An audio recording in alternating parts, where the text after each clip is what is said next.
الذين يوفون بعهد الله ولا ينقضون الميثاق والذين يصلون ما أمر الله به أن يوصل ويخشون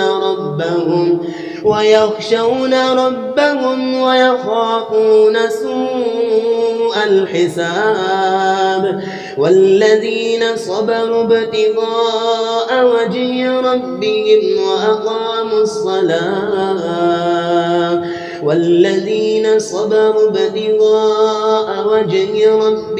وأقاموا الصلاة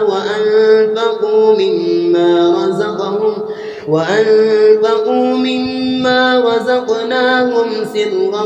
وعلانية ويدرؤون بالحسنة السيئة أولئك لهم عقبى الدار جنات عدن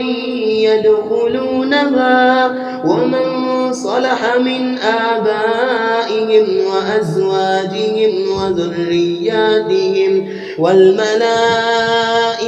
يدخلون عليهم من